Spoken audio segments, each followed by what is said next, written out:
দেশের উদীয়মান শিক্ষার্থী উদ্যোক্তাদের স্বীকৃতির মাধ্যম গ্লোবাল স্টুডেন্ট এন্টারপ্রেনার অ্যাওয়ার্ড। এবছর চূড়ান্ত পর্বে ৬ সেরা উদ্যোক্তার মধ্যে প্রকৃতি নির্ভর গবেষণায় উদ্ভাবনের জন্য এই স্বীকৃতি পেয়েছেন রিজওয়ানুল ইসলাম শুভ। বিশ্ব মঞ্চে প্রতিযোগিতার জন্য প্রয়োজনীয় দিক নির্দেশনা ও সুযোগ দিয়ে শিক্ষার্থী উদ্যোক্তাদের পাশে থাকার আশ্বাস দিয়েছে এন্টারপ্রেনার অর্গানাইজেশন ইইউ বাংলাদেশ।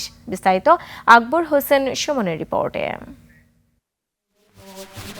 কৃষি, শিল্প, প্রযুক্তি সহ উদ্ভাবনের বহুমুখী আঙিনায় নিজেদের কৃতিত্ব, দক্ষতা ও সৃজনশীলতা উপস্থাপনের অনন্য মাধ্যম গ্লোবাল স্টুডেন্ট এন্টারপ্রেনার অ্যাওয়ার্ড। রাজধানীর সোনারগাঁও হোটেলে ইও বাংলাদেশের আয়োজনে বিশ্ববাজারে প্রতিযোগিতার যোগ্য এমন সব প্রকল্প উপস্থাপন করেন নির্বাচিত সেরা শিক্ষার্থী উদ্যোক্তারা। লবণাক্ত অঞ্চলের কৃষি বহুমুখীকরণ, সোনালী আঁশ, পাটের পলিথিন কিংবা পানি বিশুদ্ধকরণের আধুনিক উপায় সহ এ আসরে তুলে ধরেন প্রযুক্তি নির্ভর যোগাযোগ ব্যবস্থার নানা উপায়।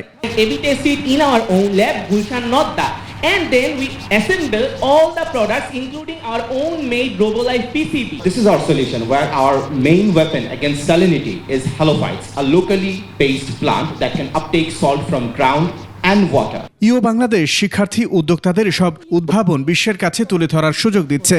এত এন্টারপ্রাইজিং আইডিয়াস রয়েছে যে এগুলোকে গ্লোবালি প্রেজেন্ট করতে পারাটা যে একটা প্ল্যাটফর্ম প্রয়োজন, এই প্ল্যাটফর্মটা আমরা দেওয়ার চেষ্টা করছি। সিড মানি বাংলাদেশের থেকেও আসা প্রয়োজন, বিদেশ থেকেও আসা প্রয়োজন, এবং এটাকে ইন্টারন্যাশনালি নিয়ে যেতে হলে সেই ইন্টারন্যাশনাল রেকগনিশনটাও প্রয়োজন। আমাদের যে এক্সপিরিয়েন্স 20 বছরের ব্যবসা করতে বাংলাদেশে যেটা হোক বা গ্লোবালি হোক, আর মনে হয় আমাদের এক্সপিরিয়েন্সটা যদি আমরা তাদেরকে বলে কাজে লাগাতে পারি, এটাও তাদের জন্য একটা বড় একটা স্টেপ হবে টুয়ার্ডস বিকামিং বেটার এন্টারপ্রেনিয়র্স, এবং তারা স্কেল করবে কেমনে, তারা প্রফিটেবল হবে কেমনে। তো এটাই তাদের জন্য একটা আই থিঙ্ক একটা বড় একটা পাওয়া। জাতীয় চ্যাম্পিয়নকে নিয়ে দক্ষিণ এশিয়ার আঞ্চলিক চূড়ান্ত পর্বে লড়বে বাংলাদেশ, যেখানে মিলবে $1 লাখ সহ বিশ্ব উদ্যোক্তার স্বীকৃতি। আকবর হোসেন সুমন, 21 টেলিভিশন, ঢাকা।